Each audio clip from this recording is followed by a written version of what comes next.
السلام عليكم ورحمة الله وبركاته.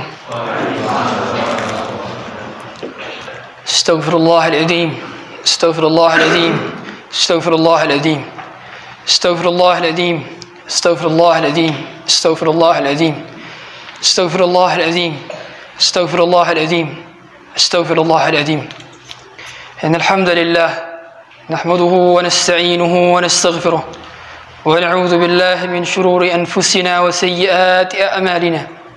من يهده الله فلا مضل له ومن يضلله فلا هادي له. أشهد أن لا إله إلا الله وحده لا شريك له وأشهد أن محمدا عبده ورسوله وصفيه من خلقه وخليله. أدى الأمانة وبلغ الرسالة ونصح الأمة وكشف الله به الغمة وجاهد في الله حق جهاده حتى أتاه اليقين وتركنا على محجة بيضاء ليلها كنهارها لا يزيغ عنها إلا هالك. اللهم فصل وسلم وزد وبارك وأنئم وكرم ومجد على عبدك برسولك محمد صلى الله عليه وعلى آله وصحبه وسلم. فقال تبارك وتعالى: وما نرسل بالآيات إلا تخويفا. معاشر الحاضرين, jemaah salat gerhana rahmati Allah Subhanahu wa taala. Tepat jam 9 lewat berapa menit hingga nanti jam 11 akan terjadi, sudah terjadi dan sedang terjadi gerhana matahari. Ini bukan sekedar fenomena belaka. Di antara luar sana orang mengatakan bahwa ini adalah fenomena alam belaka, fenomena alam semata. Ini adalah keajaiban daripada bumi. Ini adalah keajaiban alam semesta. Tidak, orang beriman tidak menganggapnya ini bukan fenomena alam semata.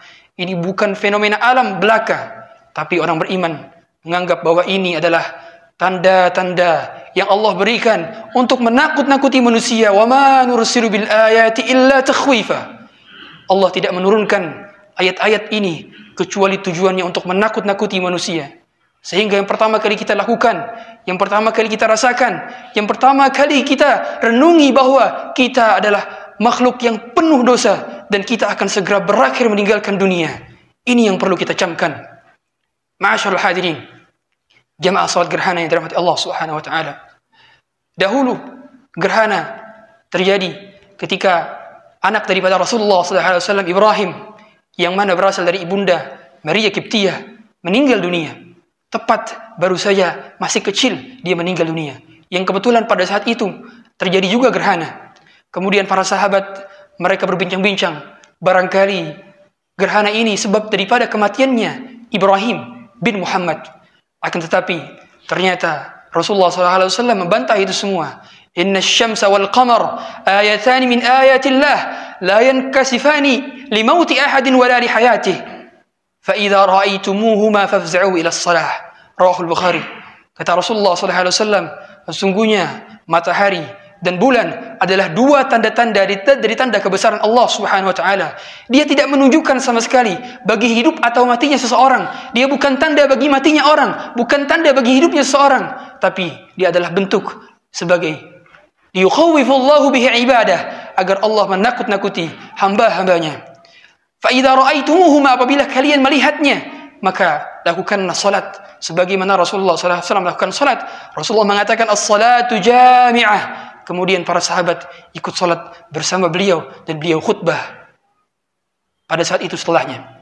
Ma'asyarul hadirin, jamaah salat gerhana yang dirahmati Allah Subhanahu wa taala.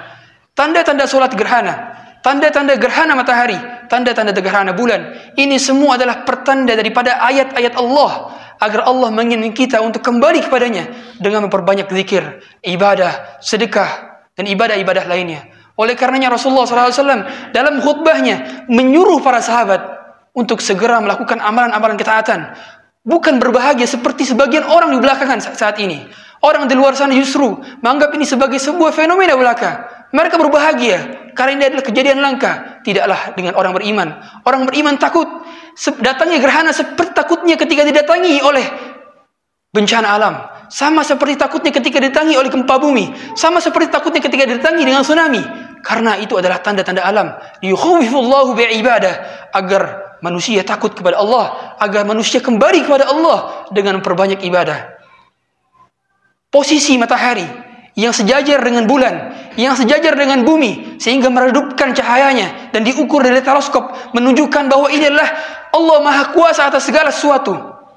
Allah mampu memasukkan unta ke dalam lubang jarum tanpa harus membesarkan lubangnya atau mengecilkan untanya. Allah Maha Kuasa. Allah mampu menjadikan orang menjadi mulia tanpa memberikan dia harta, dan Allah mampu menghinakan manusia tanpa mengambil hartanya. Allah mampu menjadikan orang kaya menjadi orang miskin tanpa mengambil sedikit pun hartanya, dan Allah mampu mengkayakan orang miskin tanpa memberikan dia harta. Allah mampu muliakan orang biasa tanpa memberikan dia kerajaan, dan Allah mampu menghinakan para raja tanpa mengambil kerajaannya. Allah Maha Kuasa, Al-Qahhar. Kita harus mengetahui bahwa dialah yang mampu segala sesuatu, menjadikan alam semesta ini dalam kehendaknya. Kita sebagai manusia tidak mampu berkehendak, bahkan kita tidak mampu membuat sedikit pun binatang, tapi Allah Subhanahu wa taala mampu melakukan semuanya. Allah mampu membolak-balikan, sebagaimana nanti di hari kiamat benda-benda langit akan Allah tabrakkan satu dengan lainnya. Kalau gerhana matahari dan gerhana bulan saja ini dijadikan sebagai fenomena alam beraka, maka orang beriman percaya bahwa nanti akan ada kejadian yang lebih dahsyat daripada ini semua, yaitu tatkala hari kiamat, di mana nanti gunung-gunung yang berasal dari pasaknya akan diangkat dan akan dijadikan sebagai debu-debu yang berhamburan. Wa takunul jibalu kal'ihn. Dalam ayat lain, takunul jibalu kal'ihnil manfush. Pada hari itu gunung-gunung akan diangkat dari pasak-pasaknya, diterbangkan dan akan dibenturkan dengan gunung-gunung lainnya. Lalu, adakah pelajaran yang dapat diambil oleh orang beriman tatkala terjadi fenomena alam? Ya, pelajaran itu adalah kembali kepadanya, meningkatkan ketakwaan, meningkatkan amal soleh, semakin mengingat dosa-dosa, bahwa umur kita di dunia ini sangatlah sebentar. Pada hari ini kita bisa beramal tanpa bisa dihisab, dan besok kita bisa dihisab tapi tanpa bisa beramal. Al-yawma amalun wala hisab, wa ghadan hisabun wala amal. Hidup kita ini hanyalah hitungan detik belaka. Besok mati. Tidak ada yang tahu apakah setelah sholat ini kita bisa mati atau tidak. Tidak ada yang tahu apakah besok masih ada umur atau tidak. Tapi yang suatu kepastian, semua di antara kita menuju kematiannya masing-masing. Maka oleh karena itu, tidak ada yang pantas bagi kita untuk senantiasa meningkatkan amalan saleh kita. Barakallahu li wa lakum fil Qur'anil azim, wa nafa'ani wa iyyakum bima fihi min al-ayati wa dhikril hakim. Taqabbalallahu minni wa minkum tilawatahu, innahu huwal ghafurur rahim.